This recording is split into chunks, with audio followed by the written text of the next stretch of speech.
Do you remember that Pixar film, WALL-E? Mm-hmm. I think WALL-E's prophetic in many ways of like the path we could go down. Americans are 70% carbon atoms from corn, a substance that we were never exposed to until 500 years ago. Just spending a few minutes in nature and taking it in with all of your senses lowers inflammation levels, lowers stress hormones, balances the human immune system, actually improves the human microbiome. The red meat eaters do have significantly more coronary artery disease and significantly more cancer. Our chickens are no longer chickens. They're an ear of corn with feathers. The best way to think about your skin is the lining of your gut is actually your skin turned inside out.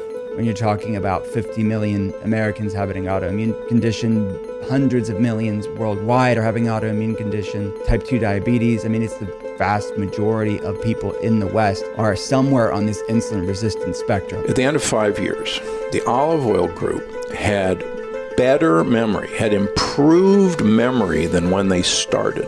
To prevent Alzheimer's and to prevent Parkinson's and dementia, one of the things you got to do is the human species wouldn't be here without some grit and resilience. And I think in some ways you could argue that we're really lacking a resilience and grit. And that's something that I'm teaching my patients and in the book for people to sort of gain a resilience to handle stress. There's nothing wrong inherently with stress. People are doing the cold plunges you see all around the wellness space, or sauna therapy, or high intensity interval training, or even things like fasting. These are all hormetic effects that humans would have spent times in, like difficult times, periodic times of stress. It actually makes our cells more resilient and our souls more resilient in many ways. You can take rats and you can swab one of their noses with LPSs. They're not living bacteria, they're pieces of dead bacteria. And the other side of the nostril, you can just put a cotton swab with nothing on. And you do that every day. The rats who get the swab up one side of the nose, their other side of their body gets Parkinson's disease. No way. The other side, the opposite side, doesn't. And you go, what the heck is going on? Well, if you think about it, your nose and your mouth are gateways to your brain. And so this is a direct shot into your brain. The best way to think about your skin is the lining of your gut is actually your skin turned inside out. But when I see someone with an external skin problem, it's always a reflection of what's actually happening in the gut. When you're talking about 50 million Americans having an autoimmune condition, hundreds of millions worldwide are having autoimmune condition, type 2 diabetes. I mean, it's the vast majority of people in the West are somewhere on this insulin resistant spectrum, meaning they have things like PCOS or weight loss resistance or insatiable cravings or prediabetes or type 2 diabetes. All of these health problems that we are plagued with as a world are in part fed by chronic stress.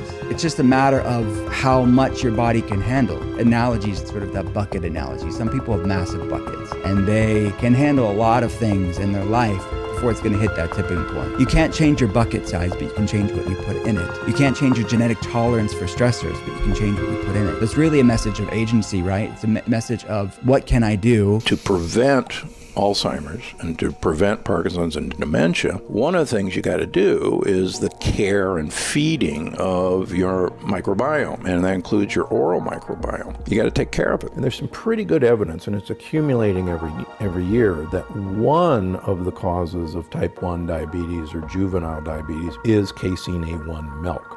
And it actually correlates very well in countries that have casein A1 cows. They have much higher incidence of type 1 diabetes than countries that have casein A2 cows. There's a barrier between the bugs that live in your mouth and you, and it's at your gum-tooth interface, and you've got to preserve that barrier. The same thing happens in the barrier in the wall of our intestines. So your gut is basically a tropical rainforest, and you've got all these creatures and things happening, and one creature depends on another, and if you tip the balance off, it's like introducing wolves back into Yellowstone Park, right? Right. Whoops, we needed wolves. Who knew? Right. There's this intense kind of communication dependence, and the more diverse your microbiome is, the longer you live and the longer you live well. I talk about the research of the book around Shinrin-yoku, which is the Japanese term that translates as forest bathing, which sounds weird when you think of it in English, but it's actually a beautiful description, I believe, of the Japanese art of using nature as a meditation, using nature as a medicine, and how researchers show that just spending a few minutes in nature and taking it in with all of your senses, like a sensorial effect of nature, lowers inflammation levels, lowers stress hormones, balances the human immune system, actually improves the human microbiome. The fact that researchers are looking at these ancient arts is a good sign that we as a culture are looking for something different. So we have to realize that our chickens are no longer chickens. They're an ear of corn with feathers. Americans are 70% carbon atoms from corn, a substance that we were never exposed to until 500 years ago. Europeans are 5% corn. In fact, France in 1900 banned corn as unfit for human consumption. So what I want people to do is eat and party like it's 9,999 years ago before we started all this mess. Do you remember that Pixar film WALL-E? I think WALL-E's prophetic in many ways of like the path we could go down, where people are just sitting looking at a screen and we've lost all sense of reality. I think whoever wrote WALL-E, the people at Pixar, we can go a different direction. I don't think you have to pick between modernity and decreasing that chasm between genetics and epigenetics. But I think the sort of unfettered lack of healthy boundaries with this phenomenon that we only have relatively a few years of experience with as a world, I think that that's something we just have to learn how to check ourselves. So do I live it? Yes, I live it. I live it in a balanced way where I have boundaries with technology. There's a beautiful study out of Spain that I talk about. Two groups. One group had to use a liter of olive oil per week for 5 years. Then they changed their olive oil once a week at the clinic. The other group had to eat a low-fat Mediterranean diet. At the end of 5 years, the olive oil group had better memory, had improved memory than when they started. Low-fat group lost memory. The women in the olive oil group had a 67% less incidence of breast cancer than the low-fat group. People in both groups who had coronary artery disease, the group that got the olive oil had a 30% less incidence of new events versus the group that had the low-fat diet. Let's suppose your design is that you only get so many calories in your life, and you can use them quickly or you can spread them out. And that's why fasting is so useful and intermittent fasting is so useful, because it's actually an easy way just to reduce your calorie intake. You only have so many heartbeats, and when you use those up, that's the end. If we're doing a bench press, you might start at 50 kilos, and then you go to 55 kilos, and then to 60 kilos, and you work your way up. And that's the process of growing strong. And your gut works the exact same way. If your parents had this, then you're at risk for this. And we have assumed that these are genetic things. Yet much of the genetic research that has not played out to prove that it is in fact genetic. I think what's happening is not just the transfer of microbes. I think it's also the transfer of, you can actually restore on some level the diversity within the microbiome. You can wake them back up, they can come back. But the issue is you won't get all the way back to the starting point. So there is a certain level of loss that has taken place as a result of those choices that were occurring over generations. I would go back to saying, like, to me, this is the number one superfood. And your gut will become more capable of consuming those foods over time. And then you can eventually get to a point where you can eat whatever you want. I also would characterize them as the most anti-inflammatory molecule that I've ever come across. If you were to ask me, what is the biggest misconception that exists in the gut health space? My answer to that question would be,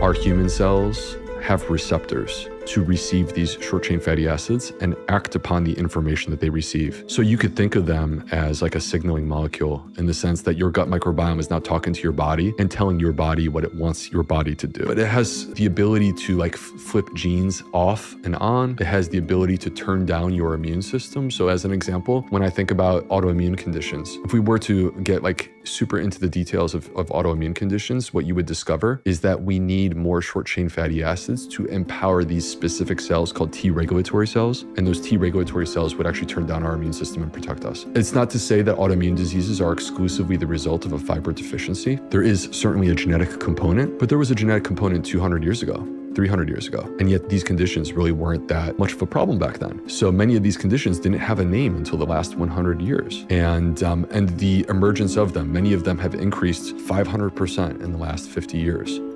Why would that be? It clearly is not genetics. So it has to be related to our diet and lifestyle. And ultimately, when we talk about our diet and lifestyle, we're talking about our microbiome. Your gut is like a muscle, and a muscle is capable of work, but it has limitations. And the more that the muscle has been trained, the more capable of work it is. You lift weights. If we're doing a bench press, you might start at 50 kilos, and then you go to 55 kilos, and then to 60 kilos, and you work your way up. And that's the process of growing strong. And your gut works the exact same way. So if you expose your gut to food, specifically a diverse mix of different foods, you are training your gut, and your gut will become more capable of consuming those foods over time. And then you can eventually get to a point where you don't have to then restrict based upon your capabilities, because the capabilities are limitless. Now you can eat whatever you want. You just need to know that plants have fiber. Every single plant has a unique form of fiber, and every single plant will feed unique families of microbes as a result of this. If you were to ask me what is the biggest misconception that exists in the gut health space, my answer to that question would be that people are very quick to restrict and less quick to add back. Each letter represents different categories of food.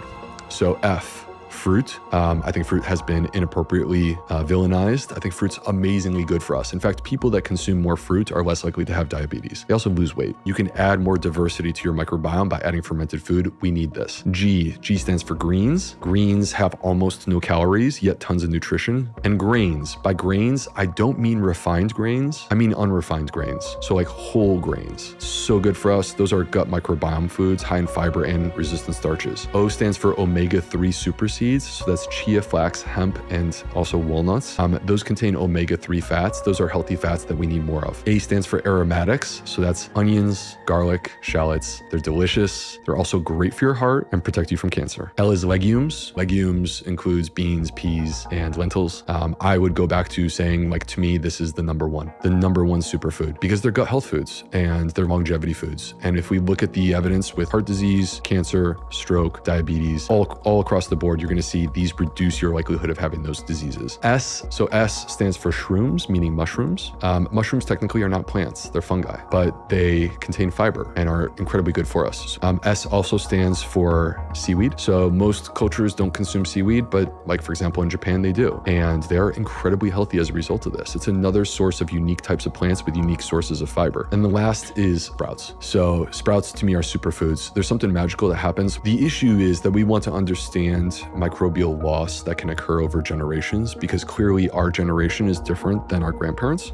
And it's hard to do with humans because it takes us, like, these days 30 or more years to create a new generation. But with mice, you can do this very quickly. So he basically started off with mice with certain level of microbial diversity. The diversity of the microbiome is a measure of the health of their microbiome. Basically what he saw is that if you put them on a low fiber diet, that mouse will start to lose diversity, and then it will transfer that on to its offspring. And then that offspring, who's still on a low fiber diet, continues to lose diversity and transfer that on to their offspring, and so on. And what he found was that if during this process you intervene and you add back the fiber, you can actually restore on some level the diversity within the microbiome. You can wake them back up. They can come back. But the issue is you won't get all the way back to the starting point. So there is a certain level of loss that has taken place as a result of those choices that were occurring over generations. In many studies, they'll say, if your parents had this, then you're at risk for this. And we have assumed that these are genetic things. Yet much of the genetic research, much of which has been done by Tim Spector, has not played out to prove that it is in fact genetic. I think what's happening is not just the transfer of microbes, I think it's also the transfer of lifestyle. And the lifestyle that gets transferred by generation, if it's unhealthy, then unfortunately you're transferring along the problems that come with that. I'm a gastroenterologist. If I want to know the basics of what's going on with you and your body, I need to know how you're pooping. 60% of the weight of our stool is actually microbial in origin. So if you want a window into your microbiome, look at your poop. You don't necessarily need to go and do an expensive test. Like, quite simply, looking at your poop is one of the ways that you can tell what's going on. We recently did the largest study across the entire UK on poop and what people were doing in terms of their bowel movements. So it was called the Big Poo review, and we had 142,000 people from across the UK. And part of what we were looking at was their Bristol stool form. We were also looking at how often they poop, and we were also looking at like how it associates with different conditions. So as an example, 1 in 5 people in the UK are constipated. 1 in 6 people in the UK have diarrhea. This is the dream. This is where we all want to be. And this is a Bristol 4. The Bristol 4 is the classic. When we move from a 4 to a 3 is not that big of a deal, but it is getting some cracks and crevices in it. So, and we're moving towards constipation. A little more fiber, a little more hydration, some exercise. These are simple things that can help to get you back to a 4 if you're having one of these. But that moves us to a Bristol 2, where we are truly getting into constipation territory here. Finally, a Bristol 1 is when you're having the rabbit pellets, and they're hard. They're not easy to get out. Fragments of solid stool are a Bristol 6, and a Bristol 7 finally is straight liquid. You can look at which of these Bristol types you have. It does give us some insights into your gut microbiome and what's happening there. In a perfect world, we want to be somewhere on the spectrum of 3, 4, or 5. We ideally want to be We got 5 years of demographic data on you and 5 years of medical records. We could tell the insurance company how long you had to live to the month.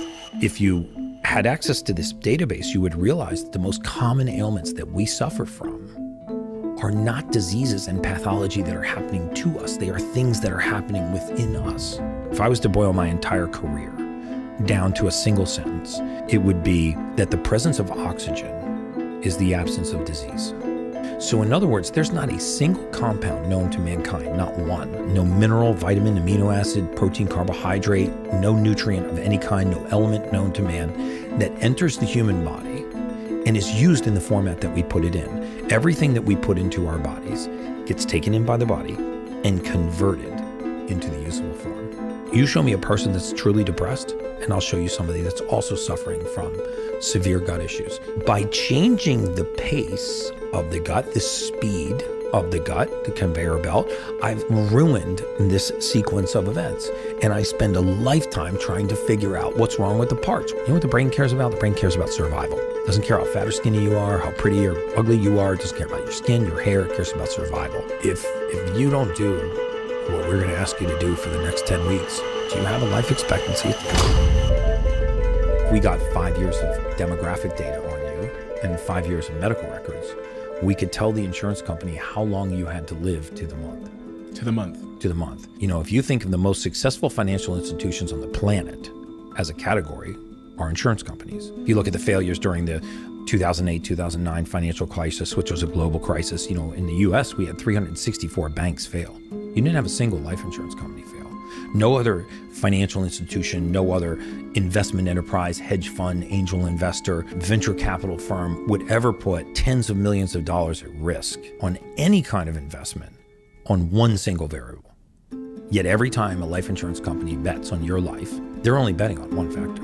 They don't care where you are on a mortality curve. They want to know how many more months does this person have left on Earth. And it is some of the most accurate science on the planet. The downside of this industry, and the reason why I left it, was that if I was reading a medical record and saw a life-threatening drug interaction, I could not contact the patient. And this database, where this information is drawn from, if this database could see the light of day, I believe it would permanently change the face of humanity. It would upend modern medicine in a way that would be completely catastrophic. They have information that no other database has, no other research study, no other financial institution, no other university has.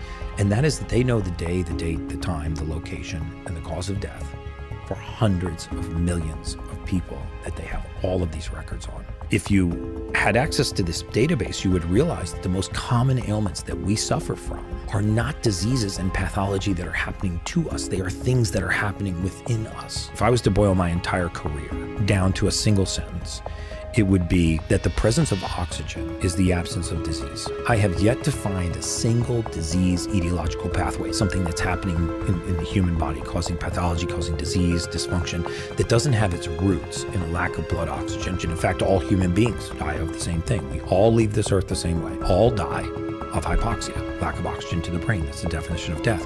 Only we tend to think of it as an event, right? A gunshot wound, a bus, car, a stroke, heart attack. But the truth is we are on a hypoxic curve, meaning we are accelerating quickly or accelerating slowly towards the grave. We've all heard that disease, travels in families, or you might have genetically inherited hypertension or genetically inherited hypothyroid, genetically inherited drug and alcohol addiction, diabetes, depression, anxiety. These things tend to run in families.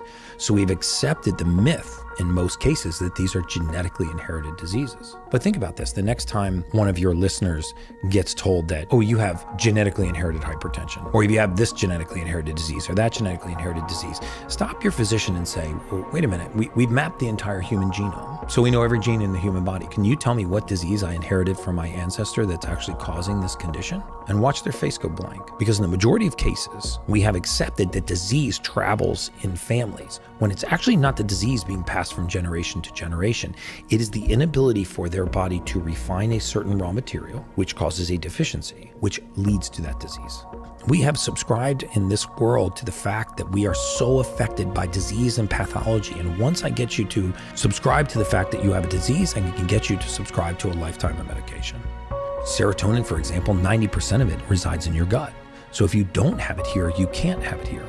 So depression rarely begins in the outside environment. It usually begins in the gut. Now, it may be trauma that led to the deficiency, but the fix is not in a chemical or synthetic or pharmaceutical blocking the brain's capacity to uptake these neurotransmitters. The fix is in restoring adequate levels to the body so it can naturopathically make its way back up the vagus nerve and arrive to the brain. If you actually have ever suffered from or know somebody who's suffered from anxiety, if you ask them 3 questions, you can find out very quickly that their anxiety is not coming from a cluster of symptoms. It's not coming from their outside environment.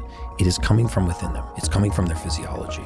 You show me a person that's truly depressed, and I'll show you somebody that's also suffering from severe gut issues, either gas or bloating or diarrhea, constipation, irritability, cramping, because the same neurotransmitters that affect these emotional states also are responsible for the motility of the gut, the speed of the gut. This is the most overlooked thing in all of bariatric medicine. People that believe that they have all of these allergies. Well, I'm allergic to wheat, soy, corn, dairy, blueberries, bananas. Yes, sometimes those individual allergies do exist, but the majority of time, when you ask them, well, what are you allergic to? And they give you this laundry list of things. And then you ask them another question and say, well, if you're really allergic to corn, is there ever a time that you can eat corn and not have a reaction? The majority of the time people will say yes. Okay, well, right there, you know you don't have an allergy. Allergies are not transient. Allergies are consistent, right? You don't wake up Monday morning and being allergic to milk, and then you're unallergic on Wednesday afternoon, and then re-allergic on Saturday morning.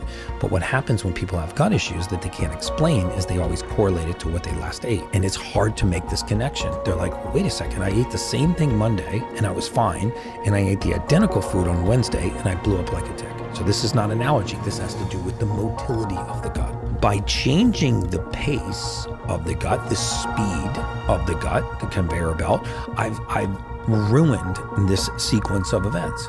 And I spend a lifetime trying to figure out what's wrong with the parts, what's wrong with the workers, what's wrong with the conveyor belt itself. Nothing. It's how quickly or slowly it's running, because the motility, this peristaltic activity, is affected.